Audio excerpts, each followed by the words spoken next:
chasing Caitlin Clark down, and it seems like she's getting scolded. It is completely unacceptable. Why the double standard? Fire her, damn! The Indiana Fever just fired their assistant coach, and it all started with one shocking moment that rocked the entire WNBA. During a game, she physically grabbed Caitlin Clark on the sideline. Over the past 3 games, it is very clear that Caitlin Clark is not feeling like Caitlin. The fallout is massive. At first, it looked like a minor sideline scuffle, but then the video went viral, and what followed was chaos. I'm not a fan of what they're trying to do to Caitlin Clark, and I fully believe they're trying to dim the flame of Caitlin. That one clip pulled back the curtain on something much bigger, a months-long campaign of control, silence, and tension inside the Fever organization. And now that the truth is out, fans are outraged. Her performance on the court that was worrying fans, it was also just her demeanor. And by the way, from this moment on, we hardly saw anything. From this moment on, the emotion was gone from Caitlin. The WNBA is scrambling, and the league's biggest star, she's at the center of a growing firestorm, one that's far from over. Fever coach just got fired, and it all traces back to one jaw-dropping moment during a blowout game in June 2025, when she physically grabbed Caitlin Clark right there on the sideline.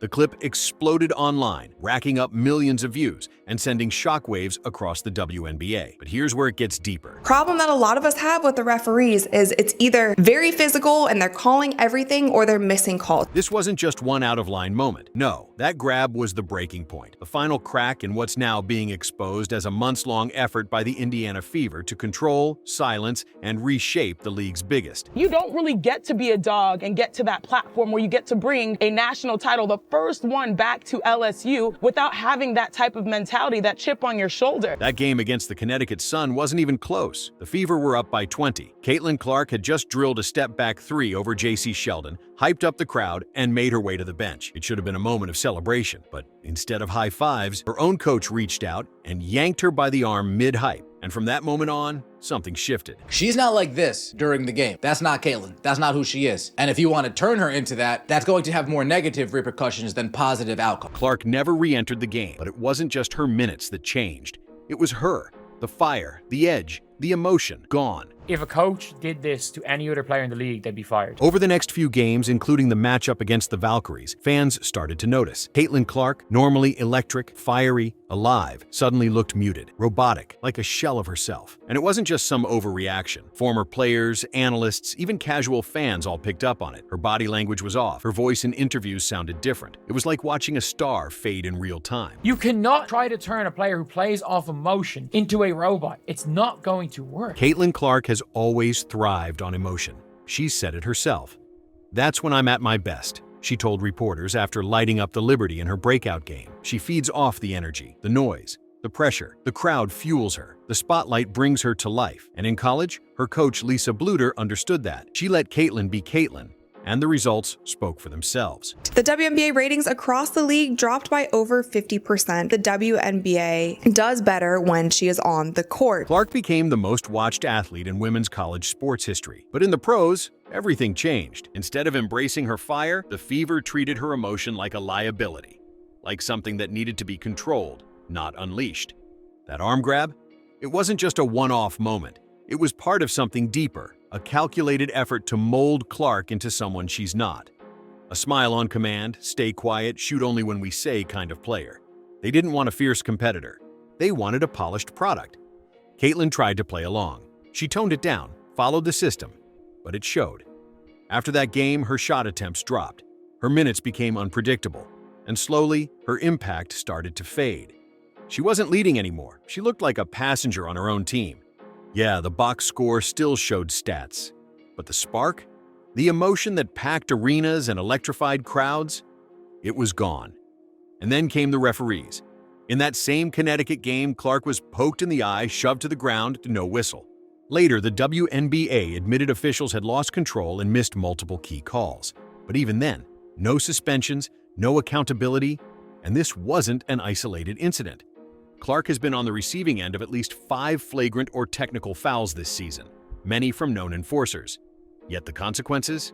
Barely a slap on the wrist. Even worse? There were reports that referees threatened to give her a technical for doing what she's always done, hyping up the crowd. Let that sink in. the league's biggest star, punished not for breaking rules, but for being herself, for giving fans a reason to care. It became clear this wasn't just poor management. It looked like sabotage. From the bench to the front office, the Fever acted like they wanted to minimize Caitlin Clark. They didn't want her fire, her swagger, her leadership. They wanted something polished, something easy to control, something less authentic. But Caitlin Clark was never meant to be a brand mascot. She's intense. She talks trash. She flops. She fights for every inch on the court. And that's exactly what made her great. She's not perfect. She's powerful. Powerful like Kobe, like Jordan. And trying to strip that away, that was the Fever's biggest mistake. And now it's backfired. The coach is gone, fired just weeks after that viral moment. The team tried to downplay it, calling it a difference in direction. But fans knew the truth. That video hit millions. The outrage was instant. Analysts, players, commentators, they all called it out. And Caitlin? She stayed silent. But her silence said everything. This wasn't just a firing. It was a warning shot, a message to every front office. You don't draft a generational player just to cage her. You don't mute the one voice that brought millions to the game. Caitlin Clark isn't a brand to manage. She's a force to unleash. If the Fever want to win, and if the WNBA truly wants to grow, they need to stop treating her like a problem and start recognizing her for what she is, the future of the game. Let's be clear, this wasn't just a bad sideline moment that led to a firing. No, this went deeper. We're talking the call is coming from inside the house levels of deep. Because once you pull at the thread of Clark getting grabbed mid-game, you start to unravel something way bigger. A whole behind-the-scenes effort to remake her into something she's not. But here's the thing. Caitlin Clark wasn't built to blend in. She's not some plug-and-play piece. She is the system. And the wild part? She knew it. You could hear it in her interviews. Subtle, but sharp. She'd say things like, "They're trying to stop me from doing what I do best." That wasn't a throwaway line. That was a warning shot. The biggest star in women's basketball was being told to turn it down, play it safe, be less emotional, lead with control, not passion. And that was never going to work. This was never really about basketball fundamentals. It was about controlling the image. Behind the scenes, rumors started swirling that the Fever were facing internal pressure, maybe even league-level pressure, to keep Caitlin Clark on brand. You know, polished, measured, disciplined, maybe even a little robotic. Basically, they wanted to turn the most electric, emotional, headline-dominating star in the league into the WNBA's version of a well-behaved prom queen. But that's how you lose the room. Experts saw it coming weeks before it exploded. They spotted the pattern, the way the staff tried to reprogram Clark, the way her freedom was pulled back, play by play, minute by minute. Before that June incident, she was on an all-star pace, running the floor, breaking down defenses, leading with swagger. Every possession felt like it might turn into something unforgettable. A no-look dime, a logo three, a momentum-shifting run. Then came that moment, the one where her coach physically grabbed her after she hyped up the crowd. And from there, everything dipped. Her shot volume dropped. Her assists dipped. Her influence on the game started fading. And the strangest part? It wasn't even during high-stakes crunch time. These changes were happening in blowouts. Like the J.C. Sheldon game, Fever up 20, Clark on fire, and instead of letting her ride the wave, they pulled her, sat her. Why? The message was loud and clear. Tone it down. But in trying to tone her down, they ended up dimming the entire show. Fans saw it. Analysts called it out.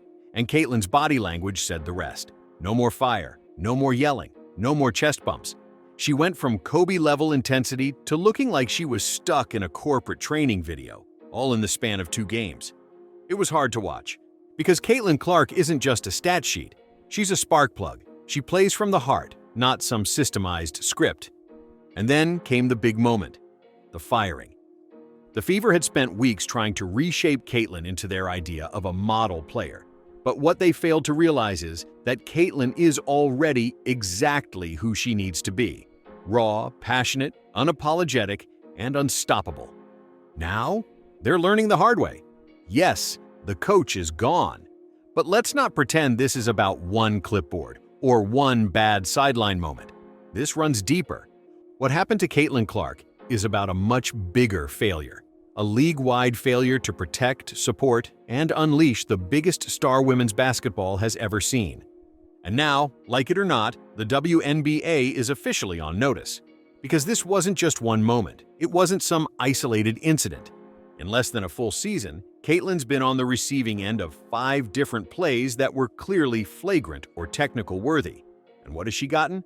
A couple of common foul calls and a chorus of toughen up from the media. Players like Natasha Cloud and Kennedy Carter have gotten away with flat-out dirty hits. Carter literally checked Clark from behind mid-play. And what did the league do? Nothing. Not even a slap on the wrist. That's how you know this goes way beyond physical play. This is about a league that still doesn't know how to handle a star like Caitlin Clark.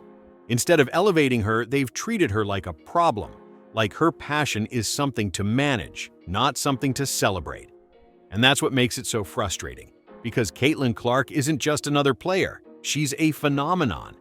Her debut drew 2.1 million viewers. Her jersey shattered sales records. She's filling arenas, breaking the internet, and pulling national TV cameras to every Fever game, even when they're getting blown out. The WNBA has never seen this kind of spotlight, and instead of protecting their most valuable asset, they've tried to tone her down, mute her, turn her into a risk-free, sponsor-safe version of herself. They didn't want her clapping back at refs, didn't want her hyping up crowds, definitely didn't want her chirping opponents. They wanted the logo threes, but none of the attitude that makes them iconic.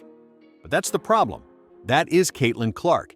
You can't separate the fire from the game. You can't strip the edge and expect the same magic. And here's where it gets even more glaring: the hypocrisy. When players like Kobe, MJ, or even Angel Reese show that kind of energy, the trash talk, the grit, the swagger, they get praised for it. But when Caitlin does it, suddenly it's unsportsmanlike. Suddenly she's too much. It's a double standard, and fans aren't just noticing it. They're done with it. So now, with the coach out, we've officially hit a turning point. This could be the start of Caitlin Clark's reclamation arc. The spotlight is now on the Fever front office. Are they going to keep forcing her into a box, or finally let her be Caitlin? Because fans are over it. They're done watching the WNBA treat her like a brand to manage. They want the Iowa version, the fiery, fearless, talk-your-ear-off competitor who doesn't just play the game. She owns it. And trust me, people are paying attention. Her teammates see it. The media sees it. The fans definitely see it. Because this isn't just about basketball anymore. This is about culture. It's about whether the WNBA is ready to evolve, to actually embrace what modern fandom is built on: raw passion, real personality, and undeniable presence. Caitlin Clark is all three. Let's call it what it is. The league tried to dim a star, and it backfired. The fans aren't staying quiet.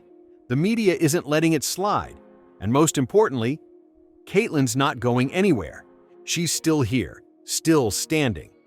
And now that the coach is gone, maybe, just maybe, we're finally about to see the real Caitlin Clark unleashed.